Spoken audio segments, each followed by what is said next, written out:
I'm here today neither as a scholar of the Parsi community, nor as an artist, nor as an art historian. But I came to know more about the Parsis and their modern history from my research interests as a historian of China, and in particular from my interest on the many layered interactions between India and China. There is no doubt that in the history of Sino-Indian relations in the modern era, the Parsis have played a unique role as the most active and adventurous actors in the China trade from Bombay, even though this role has not received adequate attention from scholars until recently. The Parsi connect with China, moreover, had a profound effect not just on the prosperity and the status of the Parsi community, but it also had a larger impact on India's history, particularly through the growth and development of the city of Bombay. So my talk today is on one strand, and perhaps the least known and appreciated strand of the Parsi connection with China. The subject of my talk is the traces of Chinese art and crafts that can be found in Bombay and India, which had their origin in the 19th century China trade. In the generally accepted understanding of cultural transmission between India and China in the course of their long relationship of over 2,000 years, it is usually made out that this process was largely one way, from India to China, mainly, though not entirely, due to the spread of Buddhism from India to China. What we find in the 19th century, however, is the transmission of cultural products and cultural influences from China to India.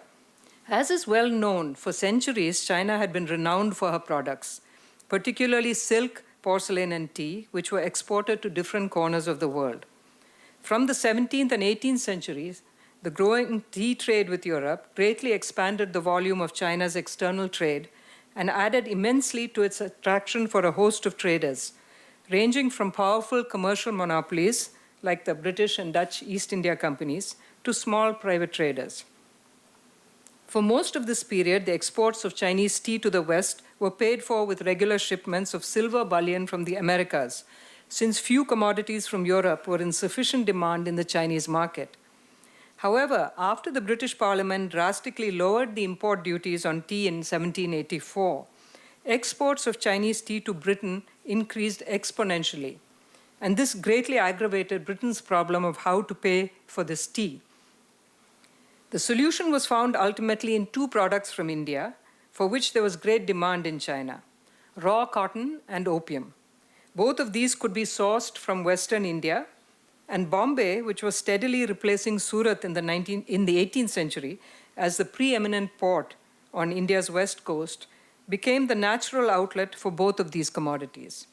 Parsi merchants were among the earliest and most active participants in the trade between Bombay and Canton. Many Indian traders from other communities also took part in the China trade, but in terms of the numbers of those who went to China, went to the China coast, the Parsis in the early first half of the 19th century far outnumbered anybody else. From the last decade of the 18th century, hundreds of Parsi traders made their way to Canton on huge sailing ships, undeterred by the many perils of the voyage, including typhoons, pirates, and shipwrecks. Among these enterprising Parsi traders was a young man named Jamsetji Jijiboy, who made several voyages to China in the early 19th century, in the process laying the foundations of a colossal business empire. But he was only one among many. It is a fact, though one rarely acknowledged in the voluminous Western literature on the old China trade from Canton, that is Guangzhou today in China. The trade in art objects was never the main stuff of the China trade, but there was nevertheless a growing demand for the products of Chinese artists and craftsmen. In the case of paintings, this was due to the desire of traders to take back home visual representations of an exotic China to show their family and friends in the days before the birth of photography. China had its own unique and sophisticated traditions of painting developed over many centuries, but these were not what the foreign traders were interested in for the most part. They were more interested in acquiring what they considered so realistic portrayals of scenes from Chinese life and of the trade itself. This gave rise to the growing genre of China trade paintings, what are called China trade paintings, using watercolors, which was a traditional Chinese medium, as well as oil paints, employing a technique imported from Europe and mastered by Chinese artists for the purposes of export. China trade paintings included landscape scenes typical of the South China coast with which the traders were familiar, as well as idealized scenes of everyday life and of the luxurious homes of wealthy Chinese. They also included more mundane representations of ships and of the commercial waterfront at Canton and Macau, portraits of the traders themselves, and even paintings whose main theme was the production of and trade in tea, the commodity that drew the traders like a magnet to China. The production of these cultural items for export achieved a level of organization and efficiency that paralleled the trade in tea and other commodities. A large number of workshops sprang up in Guangzhou for this purpose, Canton that is, as many as 5,000 according to one estimate. In these workshops, scores of artists and craftsmen worked together at the same time, often specializing in a particular detailed part of the product so as to achieve maximum skill and speed in production. They were mostly anonymous, but a few artists, especially in the field of painting, achieved a reputation that enabled them to put their signature on their work. These included artists known to their foreign patrons by names such as Lam Kwa, Sun Kwa, Spoilam, these are strange names, and they had very different names in Chinese, Yo Kwa, Tin Kwa, and so on. Parsi traders at Canton, with a few notable exceptions, were mostly small-time traders operating on the margins of the legal trade. They constantly faced the problem of finding suitable commodities to ship back home after they had unloaded their opium, raw cotton, and other items of import. In theory, all foreign traders had to purchase all the goods they needed from the licensed Chinese merchants and compradors. In reality, many of the smaller traders found it more convenient and cheaper to deal directly with the unlicensed merchants, who were also known as outside merchants or shopmen. These Chinese merchants maintained their shops in the crowded bylanes in between and just behind the factories, where the export art workshops were also located. Among the early art items purchased by Indian traders were porcelain vases, plates, and other objects. Chinese porcelain items, besides being appreciated for their beauty, were a useful form of ballast. They were regularly shipped back home, finding their way eventually into countless Parsi homes. In fact, in the exhibition I noticed it says that there's practically no Parsi home in Bombay which does not have Chinese porcelain items. Paintings, furniture, and pearls and other forms of jewelry were also shipped home, both as commodities to sell and as gifts for family members and friends. In many respects, Indian traders followed the tastes of their European counterparts in their choice of art items to take back home to India from China. However, in certain respects, particularly in their appreciation of Chinese silk and embroidery, their choices were clearly influenced more by Indian aesthetic values and the requirements of Indian clothing. Focusing on the kind of art and cultural products that were imported into India from China, and then examining how these influenced Indian traditions and Indian workmanship, enables us to expand the extensive discussion that already exists on the subject of Chinese export art. Chinese export art has been recognized as a distinct genre of art emanating from the 17th century that catered to foreign consumers. But the discussion has almost always been centered on the production of art for the European and American markets. Nevertheless, we can see that Chinese export art was also produced with the Indian consumer in mind. Chinese artistic techniques and motifs were adapted to Indian tastes and requirements to produce unique examples of Sino-Indian cultural fusion. I will now turn to two examples, reverse glass painting and textiles, especially silk weaving and silk embroidery, to illustrate what I mean. Reverse glass painting actually originated in Central and Eastern Europe, from where it came to China, although the manner and timing of its introduction into China is disputed.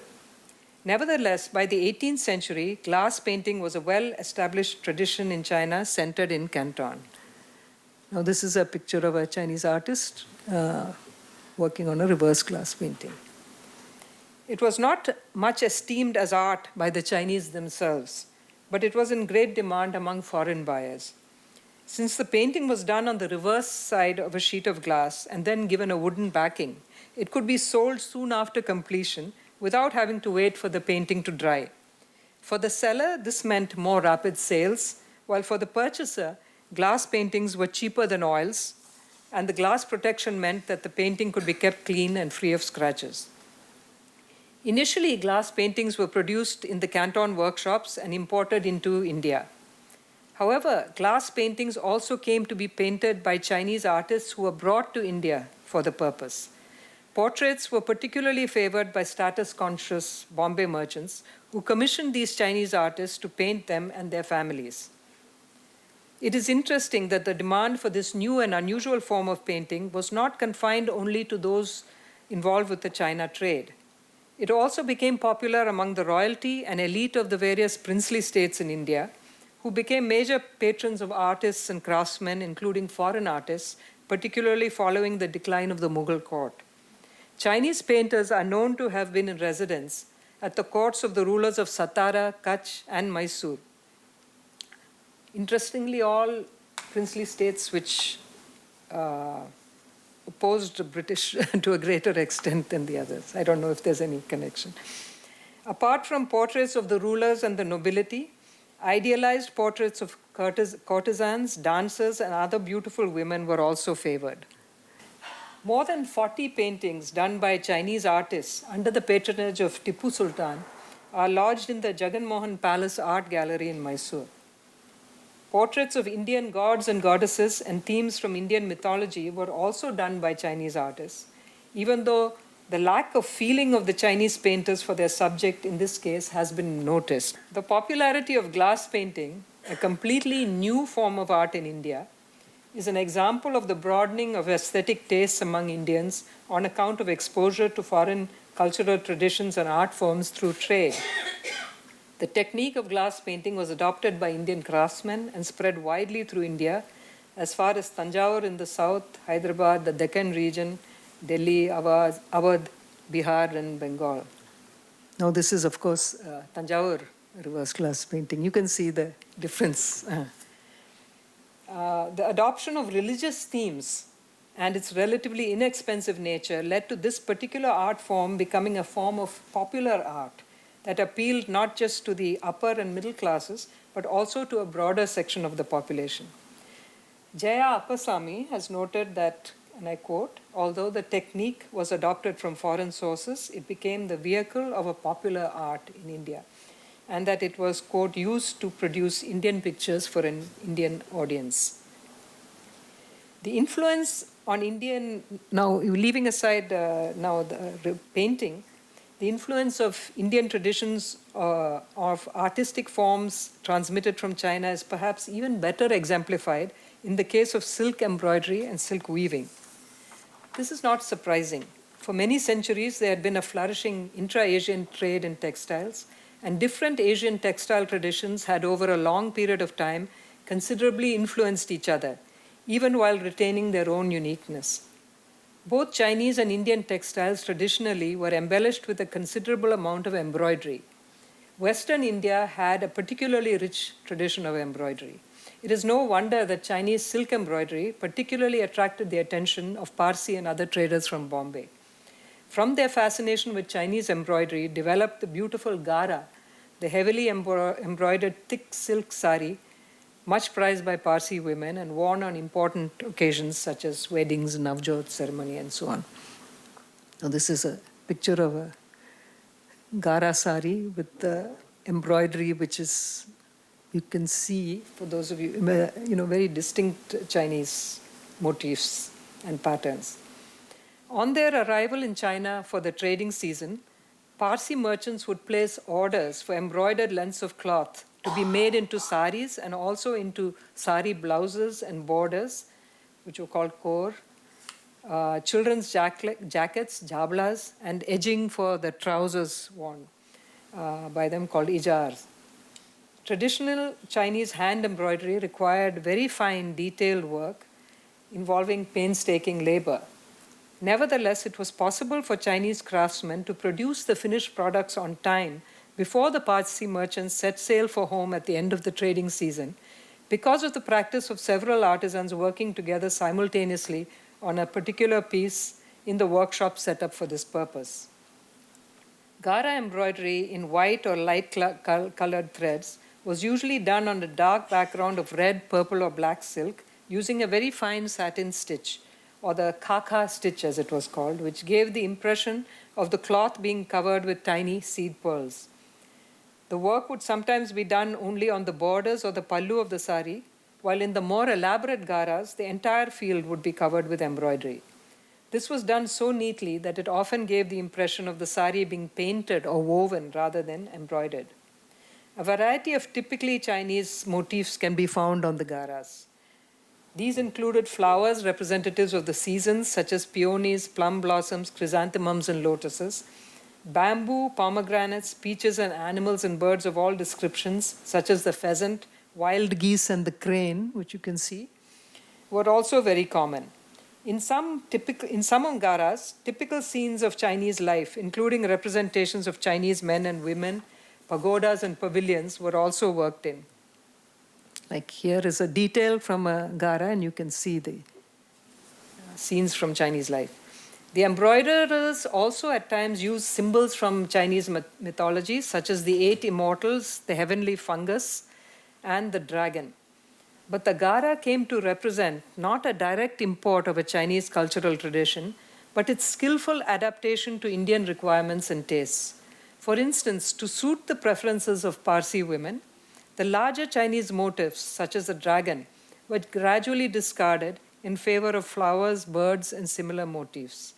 The typical Indian symbol of the peacock was mastered by the Chinese craftsmen, as was the Indian ambi or paisley motif. There's a beautiful sari in the Painted Encounters exhibition, which has the border, with the ambi or the Indian motif, but it's a Chinese type of embroidery. Yet another example of adaptation was what came to be known as the dopatti or dodpat saris. These were made by stitching a regular length of Chinese silk to another length of half the width, since Chinese looms, being narrower than Indian looms, could not produce the required width for Indian saris. Due to the popularity of Chinese embroidery, Chinese embroiderers were brought to Surat and other Indian towns to practice their art. They gave rise to a tradition of embroidery known in India appropriately as Chennai. Even as late as the early 20th century, Chinese peddlers could be found on the streets of Bombay, going from house to house, displaying their highly prized embroidered silks and cottons. However, it was not long before garas on the same lines as those from China began to be copied and produced in India by Indian embroiderers. Now we come to the art of Tanchoi silk weaving. Many of you would know about Tanchoi silk. As we know from the references to China Patta in the Arthashastra and other early Indian works, Chinese silk too has been known and prized in India from ancient times.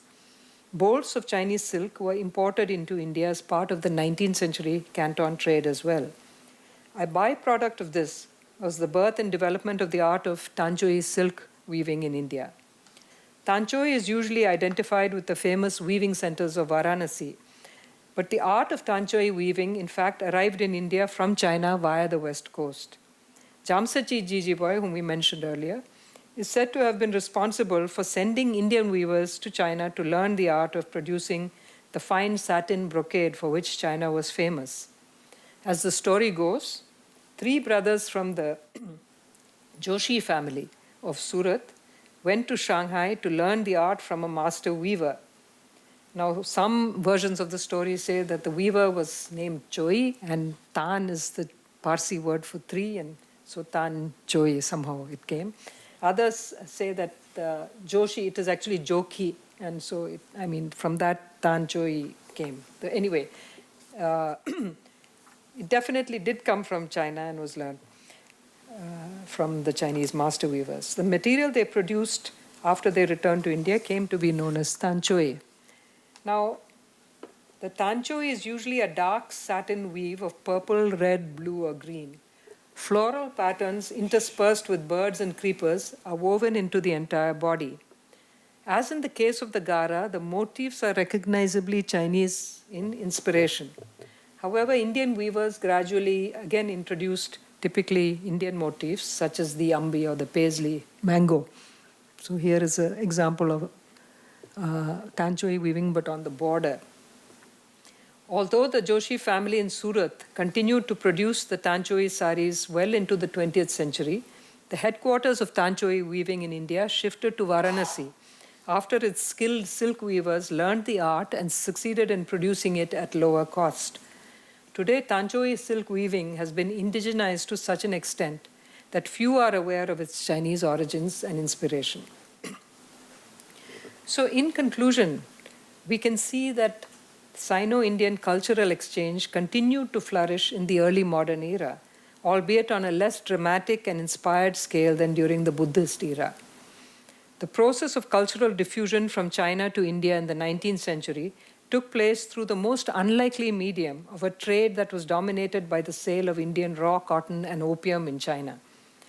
The cold calculation of profit involved in this trade perhaps contrasts strangely with the genuine appreciation of artistic skill represented not only by the import of Chinese cultural objects, but also by the arrival of Chinese artists and craftsmen in India. However, this is not so strange when one considers that trade and the exchange of cultural influences between different societies have always gone hand in hand and should not be seen as mutually exclusive phenomena. This was especially true among Asian societies, where, particularly in the case of the traditional trade in textiles, both the economic and cultural impact was significant. It is no surprise that the Canton trade, which knitted together several diverse and far-flung regions of the world, should have served as a transmitter of material culture and have influenced lifestyles and tastes across several countries. The production of Chinese export art at Canton was an astounding phenomenon in the way that it was organized and streamlined to meet the demands of a steadily widening class of consumers with a taste for the new and the exotic. But the identification of Chinese export art solely with the Western market is not justifiable, as it does not take into account the fact that it also catered to the Indian market. As we have seen, the Indian demand for Chinese art in this period did not merely ape Western fashions, but also emerged from Indian tastes and values. The Canton workshops became experts at producing designs and textures and artwork favored by Indian customers, just as they did for Western customers. In the examples I have highlighted today, we can distinguish various stages in the process of cultural transmission in this period from China to India. One is the importation by Indian merchants of cultural products made in China by Chinese artists and craftsmen. In the next stage, we have cultural products being made by Chinese artists and craftsmen, but in India and catering exclusively to Indian consumers. We have the adaptation of skills, designs, and motifs derived from China to suit Indian aesthetic values and preferences. This can be seen in the adaptation of embroidery to suit Indian saris and clothing, in the adaptation of typically Indian motifs such as the mango and the peacock, and in the case of glass painting, the adoption of Indian religious themes. This kind of adaptation enabled Chinese cultural influences to penetrate more widely and deeply into Indian society.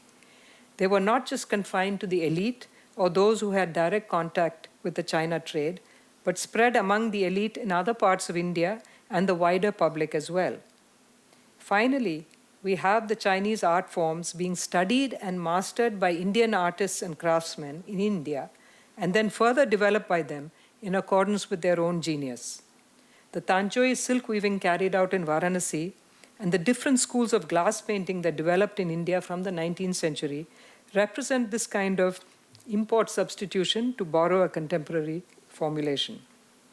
Ultimately, we can argue that this process resulted in altogether new hybrid forms of arts and craft in India, which, while they were undoubtedly Chinese in origin and inspiration, nevertheless have become an enduring part of the Indian cultural tradition.